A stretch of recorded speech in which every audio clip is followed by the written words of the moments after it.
word over the weekend that former President Donald Trump and his supporters got very excited because the so-called audit of the 2020 presidential election in Arizona had finally found the smoking gun. They'd said they found the evidence that the presidential election was tampered with somehow, and maybe this was the proof that Donald Trump really didn't lose Arizona, and therefore he didn't really lose the election, and therefore secretly he's still president, and all will be revealed.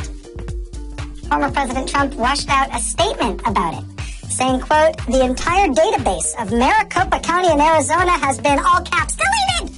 This is illegal, and the Arizona State Senate, who is leading the forensic audit, is up in arms."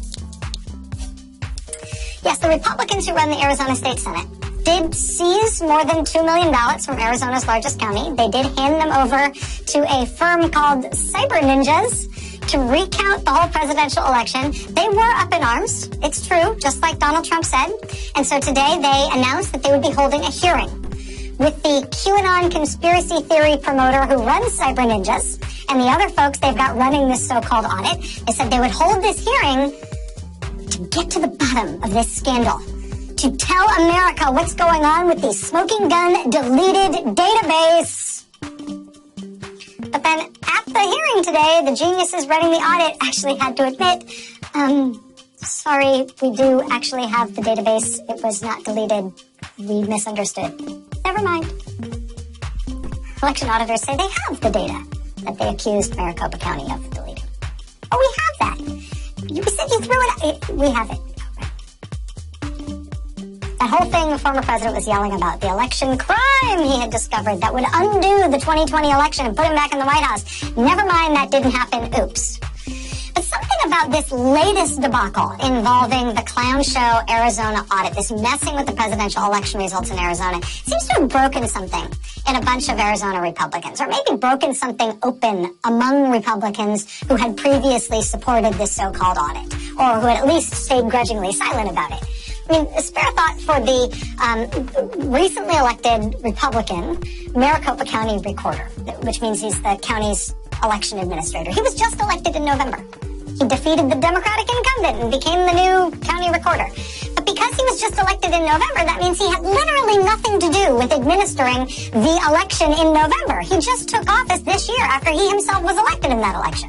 And he has said publicly he had no interest in getting involved in this clown show fight over what happened in the November election. He was clearly hoping just to sit it out and let it blow over. But it's not blowing over. And when former President Trump put out his statement this weekend trumpeting the supposed deletion of Maricopa County's voter database and that being a huge crime, Maricopa County's Republican election administrator decided that he had finally had enough, that he could no longer sit by and hope this all went away. He said, quote, "Wow, this is unhinged," talking about President Trump's statement. "I'm literally looking at our voter registration database on my other screen right now." He said, "We can't indulge these insane lies any longer as a party, as a state, as a country. This is as readily falsifiable as 2 + 2 = 5. If we don't call this out, ... And he just left it there at the ellipses. I mean, on the one hand, Republicans in Arizona now finally appear to be standing up in some numbers and calling this stuff out. And it seems like they're mostly doing it because they recognize that they're starting to look foolish. For example, you could hear the exasperation in the voice of that Republican Maricopa County Elections Administrator when he appeared before the Board of Supervisors in the county yesterday and recited the litany of insanity that even just he has been subjected to in his few short months in office. I have been accused of inserting fake ballots delivered from a South Korean plane. More recently, I have been accused of deleting entire databases, even though I participated in the transference of all databases to the Senate, have seen them with my own eyes, and even though I still have access to the current fully functional voting database. It is enough. Supervisor Hickman has even been accused of feeding ballots to hundreds of thousands of chickens at his farm and then purposefully incinerating them. Incinerating the chickens to cover up the evidence that the chickens ate the ballots. Because you wouldn't just incinerate the ballots, you'd want them to pass through a chicken first. And then you gotta get rid of the chicken. See? come on. Don't think we don't know how to play this game. Without a chicken in the middle of the incineration process, can all be reverse engineered. Then Joe Biden would be president. Even one Republican state senator who voted for this audit now tells the New York Times, quote, "It makes us look like idiots." Looking back, I didn't think it would be this ridiculous. It's embarrassing to be a state senator at this point. The Maricopa County Board of Supervisors, it's a 5-member board. 4 of the 5 are Republicans. Today, they refused an invitation from the state Senate president to attend that hearing they held today with the conspiracy theorists they hired to run the supposed audit. The supervisors instead wrote to the Republican president of the state Senate, and this is what they said, quote, "You have rented out the once good name of the Arizona State Senate to grifters and con artists who are fundraising hard-earned money from our fellow citizens, even as your contractors parade around the Coliseum hunting for bamboo and something they called kinematic artifacts while shining purple lights for effect. None of these things are done in a serious audit. The result is that the Arizona Senate is held up to ridicule in every corner of the globe, and our democracy is imperiled. And our democracy is imperiled." This split in the Arizona Republican Party that's spilling out into the open this week seems to have arisen in part because of Republicans' concern about them becoming a laughingstock. Yes. But they're also making the point now that as much as people are laughing at them about this, and as bad as that is, this also has serious consequences, not just for how Americans think in the abstract about our democracy, about if elections are real things that we should use that have objectively verifiable outcomes, and that's how we make political decisions in this country. Even beyond that big picture, in just looking in the very short term and locally, Arizona Republicans are now saying, hey, when we next have an election in this state in 2022, by doing this, by indulging every conspiracy and fantasy about supposed election fraud that we can conjure from the ether and treating it all like it's equally serious and it all must be tracked down. By doing this, we are on track to have an electorate that doesn't believe in the results of the next election. At least that doesn't believe the results of the next election. We certified the election back in November. But now it's time to say enough is enough. It is time to push back on the big lie. We must do this. We must do this as a member of the Republican Party. We must do this as a member of the Board of Supervisors. We need to do this as a country. Otherwise, we are not going to be able to move forward and have an election in 2022 that we can all believe the results, whatever they may be.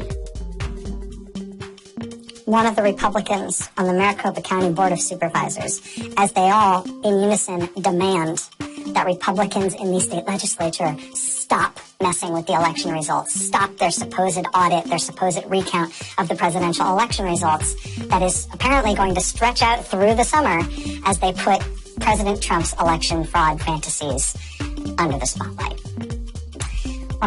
One of his colleagues on that Maricopa County Board of Supervisors is going to join us live here next. Stay with us. The fact is this, folks. The election wasn't in question until a couple days after the final vote count. That's when all of a sudden, whoa, there might be a problem. We don't like who won the election. So let's call into question.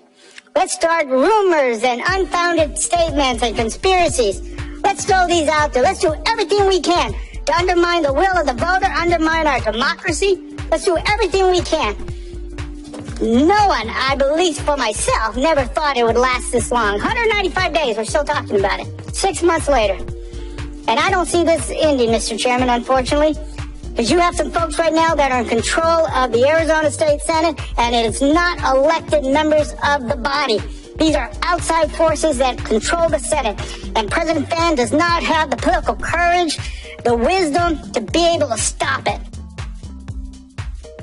Steve Gallardo, member of the Maricopa County Board of Supervisors in Arizona. He is the lone Democrat on a 5-member board there that has now come to the end of its patience, that is now angrily demanding that the Republicans in the state Senate that have been conducting this election fraud fantasy audit of Arizona's presidential election results, they are demanding that they call it off once and for all before any more damage is done. Mr. Gallardo, thank you so much for being here tonight. It's a real pleasure to have you with us. Thank you for having me. Let me ask what you meant at the end of those remarks that I just played. You said there are outside forces controlling the Senate. The folks that are right now in control of the Arizona Senate, it's not elected members of that body. These are outside forces that control the Senate, and the Senate president doesn't have the political courage and wisdom to be able to stop it. What do you mean by those outside forces? You have organizations, you have Trump loyalists. They are doing everything they can to undermine our democracy, undermine the will of the voters in the state of Arizona. There's nothing that we can do to try to convince these folks that the election was safe, secure, and accurate. They have taken control of the Arizona State Senate. They have now forced them to continue this sham audit. They had a sham hearing earlier today. These outside forces are raising money off this audit. They're raising money to be able to continue to push the big lie. And they're also using this particular audit to push legislation, voter suppression legislation. That's what they're doing. This is what it's all about. It's about continuing the big lie. It's about raising money, and it's about using this to push legislation that will hurt the ability for minorities and elderly and poor people from voting. That's what this is all about. I feel like you have been a loud voice against this from the very beginning, talking about the danger of this, the ridiculousness of this, the real damage that could be done by this and how it would be used in those ways you just described. What feels like is new is in the last few days, so many Republicans in Arizona, including fellow Republicans on the board with you in Maricopa County, are now basically saying, yeah, we're with you. We're with Supervisor Gallardo on this. This has to end. This is dangerous. We need to call an end. We need to call a stop to this. It's going too far. It's doing too much damage. What sort of turned it on for Republicans? What changed their minds and made them see it the way they now seem to? Enough is enough. The fact is that we received a letter from the Arizona State Senate accusing us of committing crimes here in the state of Arizona and in Maricopa County. They have called for us to be arrested. Enough is enough. I believe that many of the Republicans there in Maricopa County have said this is enough. We're not going to continue to stand on the sidelines and be quiet. We're going to speak out. And that's what you're seeing. You're seeing members not only on my board, but county-wide elected Republican officials. You're seeing Senate Republicans that are now stepping up and saying enough is enough. The fact is that they have done more damage to our democracy, the credibility of our election system over the last 6 months than ever before. And it's time for elected officials to stand up and say enough is enough, knock it off, stop this ridiculous sham audit. And for those that want to sit on the sidelines, our Governor Ducey, wants to sit quietly on the sidelines, doesn't want to upset Trump and the Trump loyalists. Enough is enough. He needs to step up. The Attorney General who wants to run for governor, he needs to step up. No more standing on the sideline. Anyone who is wanting to run for office in 2022 needs to pick a side. Are you on the side of conspiracy theorists and con artists, or are you on the side of democracy, the Constitution, and the rule of law? You have to pick a side. No more standing quiet on the sidelines. If you want to run for public office, you need to let the voters of the state of Arizona and Maricopa County know exactly which side you are on. That is question number one in the 2022 election. We need to stop this ridiculous sham audit. We need to restore our confidence in our democracy. And the only way we can do that is by telling the voters the truth. Our election was safe, secure, and accurate. Steve Gallardo is our guest. He's the only Democratic member of the Maricopa County Board of Supervisors, which is now locked in combat over the Trump fantasy election fraud scam audit that's happening in that state. Mr. Supervisor, would you mind holding on? I have another question that I need to ask you about how you think this is going to resolve. Can you stick with us for just a moment? Definitely. All right, we'll be right back with Steve Gallardo right after this. Stay with us. My nominee for headline of the day today in the Arizona Republic. Election auditors say they have the data that Maricopa County Maricopa County officials were accused of deleting. Put it in the passive voice there, but what they mean is the election auditors who accused Maricopa County of deleting data admit they have actually had the data all along. Back with us is Steve Gallardo. He's a member of the Maricopa County, Arizona Board of Supervisors. We've been talking with him about a new rift that appears to have opened in the Republican Party as more Republicans in the state start to see that recount, that audit of Arizona's presidential election results as a toxic and dangerous thing. Mr. Gallardo, I wanted to ask you, with things like collapsing. This public allegation that the board had been involved in some sort of election fraud subterfuge and deleted this data. Former President Trump jumping on that, calling it like the crime of the century and saying that it revealed the fraud behind the whole election. And then today, them quietly admitting, oh, actually, they didn't delete anything. We've had it all along. Sorry, our bad. Does that get us closer to the end of this? Is that sort of embarrassment in the way this thing is going forward getting us any closer to the end? You bet. The Arizona State Senate has made a mockery of this whole process. They've hired consultants that have no clue. The cyber ninjas are cyber disaster. They have no credibility. They have no experience. They have no idea what they're doing. And this is a case point, period. The fact is they claimed that we had deleted files when they had them all along. They have no experience in election audits. They have no experience on the technology or the conduct of an election. And they're there just strolling around the Coliseum here looking for bamboo fibers. It's unfortunate that Arizona is once again in the spotlight, embarrassing, all because a group of Arizona state senators do not have the political courage to tell the Trump loyalists the truth. That Trump lost the state of Arizona and our elections were safe, secure, and accurate. But first and foremost, we need to fire these consultants. We need to put an end to this madness and go back to rebuilding the confidence and trust that our elections have had for many, many years. We have a solid election procedure manual. We have a solid election process. The federal government has claimed that our elections are the most secured elections in the country. Yet the Trump loyalists refuse to accept the fact that their candidate lost the election. And in the expense of our democracy, they're willing to throw everything away to try to find something that doesn't exist. We need to put an end to this audit now. Steve Gallardo, the lone Democratic member of the Maricopa County Board of Supervisors. Really appreciate you making time tonight. It does feel like the sand is shifting under your feet right now in terms of how this is going to end. Keep us apprised. We'd love to have you back, sir. Thank you. Thank you. All right, we've got more ahead. We'll be right back. Stay with us. Goodbye gas cars in America. There isn't a single thing that could be done in this country to move us further and faster toward a no-gas automotive future and everything that means for infrastructure and climate and all the rest of it. There's nothing else that could move us further and faster toward that than this one vehicle, this specific vehicle, not only having an electric option, but actually being better as an electric vehicle than it is as a gas one. Being more capable as an electric vehicle than it is as a gas one. Because pickup truck owners in this country, and there are gazillions of them, want their vehicles to be better and more productive, and they want them to look cool. F-150s recently changed from steel bodies to aluminum bodies.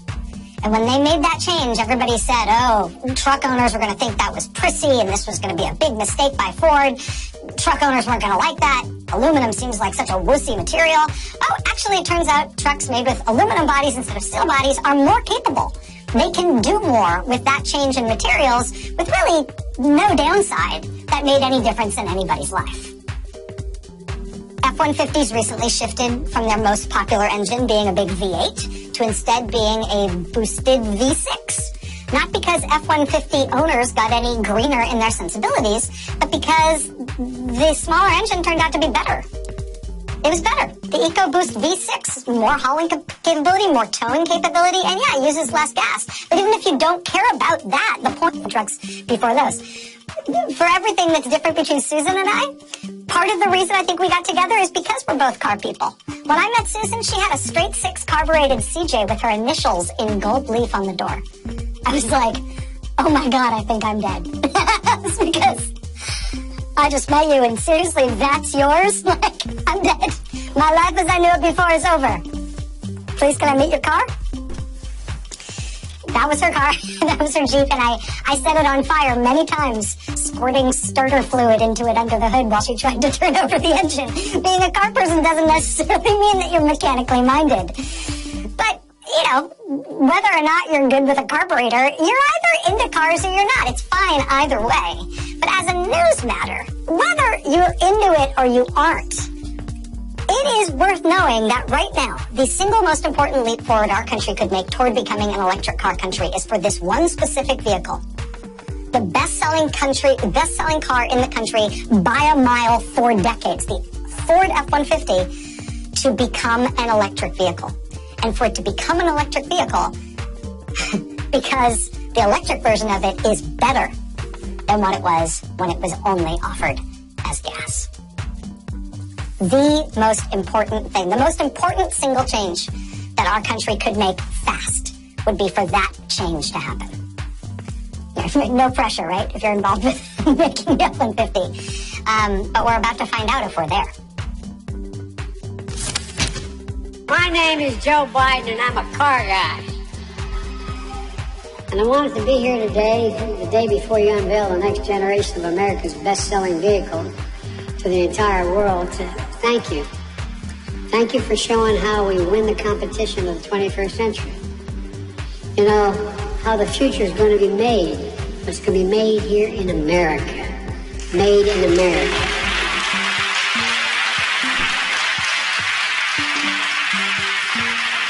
You know, I just got a tour of the groundbreaking electric vehicle center here, along with UAW workers.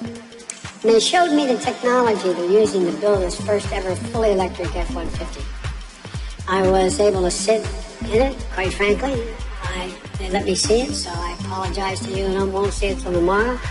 And you're gonna like it. And I'd sure like to drive it.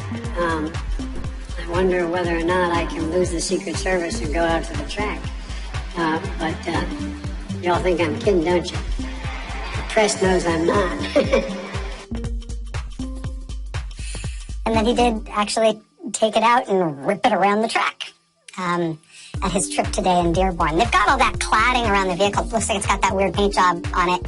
See all that stuff that's taped up around it, Velcroed on? That's to disguise the shape of the vehicle. Obviously, you can see the basic shape of it, but that's so that you can't see too much detail. It's supposed to be sort of optical illusion, those spots on it, so you can't quite make out exactly what it looks like. And that's because it hasn't been properly unveiled. It's going to be unveiled tomorrow by Ford at 9:30 p.m. Eastern in what's probably the most anticipated car launch in, well, since I've been a car person. President Biden did give away some of the specs. I mean, we did get to see him driving it around. He actually said to reporters he thought he could do 0 to 60 in 4.4 seconds. A full-size crew cab pickup, those are very fast numbers. Didn't sound like he had that right until he, in fact, hit the gas and shot off to the horizon like the truck had been fired out of a gun. That all happened today ahead of the formal revealing of this truck tomorrow night. Linda Zhang came to this country when she was in 3rd grade. Detroit Free Press just did a profile on her yesterday that explained a little bit of her backstory. She came here at age 8, speaking 0 English. She learned the first part of the alphabet. She learned A, B, C, D, E, F, G, H. She learned those letters, first 8 letters of the alphabet, on the plane on the way over to America, but that was her entire knowledge of English by the time she landed. She learned quickly. By the end of her family's first year here, she was fluent in English. Started to do great in school. She and her family were from China. Her dad had come over to be a grad student at Purdue in Indiana, and that's how she and her family moved here when she was 8 years old. Her dad was an engineer. Mom was an engineer, too. Ultimately, Linda became an engineer as well. Degrees in electrical engineering, degrees in computer engineering. She got those advanced degrees while working at Ford. Ms. Zhang started there when she was 19. She's now in her 40s. And the woman who you saw driving in the towing a 1 million pound stunt with all the rail cars, with the truck stuff inside the rail cars, with the first prototype electric Ford F-150, that's her, that's Linda Zhang. And the reason she's in all of these videos, including the big reveal about how much it can tow, the reason she's in all these is because she is the chief engineer in charge of the electric Ford F-150. She's the chief engineer for the vehicle that could do more to change the history of the combustion engine than anything else since the invention of the internal combustion engine. If what she has done works, and crucially, if it is better than what has come before it, if what Ford has done is build a Ford F-150 that is all electric, that is better than Ford F-150s that are powered by gas or diesel, this will change the game. This will change the climate. Literally. This will change America's relationship to the internal combustion engine faster than anything else could. That one vehicle would make that big a difference. Linda Zhang's labor of love here with her team at Ford could be one of those turning point inventions that actually catapults us forward technologically, not in an incremental way, but really all at once. Joining us now is Linda Zhang. She's the chief engineer behind the new all-electric Ford F-150. Ms. Zhang, it's a real honor to meet you. Thank you so much for being with us. Thanks for having me, Rachel. No pressure on you, the way that I'm describing this, I know. And I know there's a lot of details that you can't get into until the truck officially launches tomorrow night. But bottom line, I think that there's a gazillion Americans out there who have gas-powered trucks, and they like their gas-powered trucks. There's a reason Ford F-Series is the most popular vehicle in America for decades running. What's your pitch to them? Why switch to the new one instead? Well, in a way, the F-150 Lightning is an inflection point for not only the company as we electrify some of our most best-selling trucks, but also for the country as we're basically entering a bit of a transition to be able to get to an EV adoption. And this truck not only provides our customers with the reliability and durability that they need, but also productivity and functionality, along with a lot of new tools that we provide with the use of electrification, whether it's powering up your home as a backup generator or power on the go to be able to light up an entire campsite or work site. I know that you've been working at Ford since you were 19 years old. You've had your whole career there. Being the chief engineer on this vehicle is a really key role for, as you point out, a really key inflection point both for the company and the country. How much does Ford need to reinvent itself to be able to produce the electric version of this truck? I know that a lot of people, when they got a glimpse of it behind the president today at his event, they thought, wow, that really looks like an F-150. It doesn't look like some futuristic, really rebadged, totally different thing that's designed to scream that it's an electric thing. But it's got to be such a different process to make something like this. It must have been a reinvention for the company and its capacity as well. Yes, in a way. So we leverage a lot of the really great elements about the truck and what our customers love about the truck. Whether it's the super crew cab with the 5 passenger seats or the full 5.5-inch box, those are some of the things that we carry over because we know that our customers need that. But in addition to that, we do take a look at all of the electrification bits and get it to the point where it does do the job, whether it's durability or reliability or productivity, making sure that it functions the way that our customers would expect and actually in a way exceeding some of those expectations as well. As you saw in some of the videos with President Biden, the performance of the vehicle is just amazing. It's exhilarating, and his ability to take off and get that fastest acceleration of any truck is so much fun. I have to ask you, as chief engineer, I know from reading some of what I've read about the production process for this vehicle, but one of the things that you have personally helmed is sort of torturing the truck, putting it through everything from minus 40 degrees to 120 degrees, temperatures, insane grades and saltwater baths and caustic materials, and putting it through everything the proving ground has to offer. It sounds terrible from the point of view of the truck being treated that way, but I imagine that being the person in charge of that, some of that was kind of fun. Was there anything that you particularly enjoyed or thought was cool about trying to put it through its paces?